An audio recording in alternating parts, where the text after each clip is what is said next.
Versatile مسلمہ۔ السلام علیکم بھائیوں اور بہنوں۔ فاطمہ بنت الخطاب وہ اسلام کے دوسرے خلیفہ حضرت عمر کی بہن اور سعید ابن زید کی بیوی تھیں، جو کہ عشرہ مبشرہ میں سے تھے۔ ان کا دل دور جہالت میں بھی شرک کی گندگی اور غلاظت سے صاف تھا۔ ان کی پاکیزگی کو سعید کی خوبصورت رفاقت ملی اور ان دونوں نے شادی کے بندھن میں بندھ کے ایک شفاف اسلامی گھر کی بنیاد رکھی۔ ان کے ایمان نے ان کو اس کا صاف ستھرا پھل بھی دیا۔ ان کے لیے یہی شرف کافی ہے کہ ان کے اور ان کے خاوند کے ذریعے اللہ نے حضرت عمر کو ہدایت دی۔ یقیناً اللہ جس کو چاہتا ہے صراط مستقیم پر لے آتا ہے۔ ایک دن جب حضرت عمر قریش کے سرداروں کے ساتھ کعبہ کے احاطے میں بیٹھے تھے، وہ گہری گفتگو میں مشغول تھے۔ وہ اسلام کے پھیلنے سے شدید پریشان تھے۔ انہیں مسلمانوں سے نفرت تھی کہ مسلمان ان کے بتوں کو کیوں نہیں پوجتے۔ حضرت عمر جو اس وقت غیر مسلم تھے اچانک غصے سے اٹھے اور انہوں نے اسی وقت فیصلہ کیا کہ وہ حضرت محمد کو قتل کر دیں گے۔ حضور کی طرف جاتے ہوئے راہ میں انہیں بنو مخزوم کا ایک آدمی ملا۔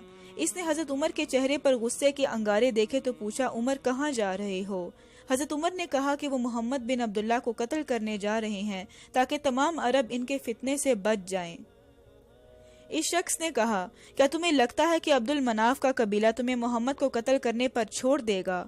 پہلے اپنے گھر کو سدھارو، تمہاری بہن اور بہنوئی محمد کے پیروکار ہیں۔ حضرت عمر اسی وقت اپنی بہن فاطمہ کے گھر کی طرف بڑھے۔ دوستو، اس وقت تک اسلام کی دعوت اور تبلیغ کا کام پردہ پوشی کے ساتھ ہو رہا تھا تاکہ مسلمانوں کی جان اور ایمان کی حفاظت کی جا سکے۔ حضرت خباب بن ارد بھی ایک دائی تھے جن کی ذمہ داری تھی کہ وہ حضرت سعید اور حضرت فاطمہ سے رابطے میں رہیں۔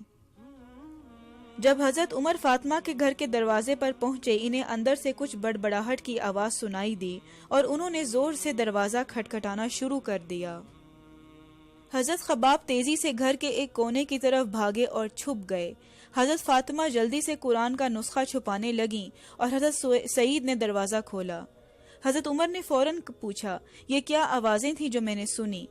ان دونوں نے صاف انکار کر دیا کہ یہاں کوئی آوازیں نہ تھیں۔ حضرت عمر نے پھر بہت سختی سے ان سے بات کی اور تب ہی حضرت فاطمہ نے بڑی بے باکی سے ان کا سامنا کیا۔ انہوں نے اونچی اور صاف آواز میں کہا کہ ہاں، میں اور میرا خاوند مسلمان ہیں۔ وہ ذرا نہیں ڈریں۔ حضرت عمر نے غصے میں حضرت سعید پہ حملہ کیا۔ جب فاطمہ اپنے خاوند کو بچانے آگے بڑھیں تو حضرت عمر نے ایک شدید تھپڑ ان کے چہرے پر دے مارا جس سے ان کا خون بہنے لگا۔ جب حضرت عمر نے اپنی بہن کے چہرے پر خون دیکھا تو ان کا دل پگھل گیا۔ حضرت فاطمہ نے قرآن کا نسخہ انہیں لا کر دیا جسے حضرت عمر نے پاک ہو کر پڑھا۔ سورۃ طٰہٰ کی چند آیات پڑھنے کے بعد وہ اسلام قبول کرنے کو تیار ہو گئے۔ سبحان اللہ! اسلام نے حضرت عمر کی تقدیر ہمیشہ کے لیے بدل دی۔ وہ اسلام کے شدید مخالف سے اسلام کے دوسرے خلیفہ بن گئے۔ وہ الفاروق ہیں، صحیح کو غلط سے پہچاننے والا۔ دوستو، یہ کہانی ہمیں کئی سبق سکھاتی ہے۔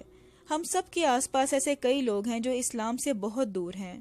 جب ہم انہیں دیکھتے ہیں تو ہمیں افسوس ہوتا ہے۔ آپ ہمیشہ ایسے لوگوں کے لیے دعا کریں اور ان سے نفرت نہ کریں۔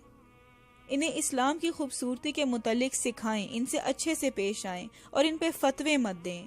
آپ نہیں جانتے کہ کب اللہ ان کا دل بدل دے۔ آپ حضرت فاطمہ کی طرح اپنے ایمان کا اظہار کریں بنا کسی سے ڈرے، کیونکہ الحمدللہ ہم صحیح راستے پر ہیں۔ اللہ تعالی حضرت فاطمہ کو جنت الفردوس میں جگہ دے اور ہمیں ان کے ساتھ اکٹھا کرے۔ جزاک اللہ۔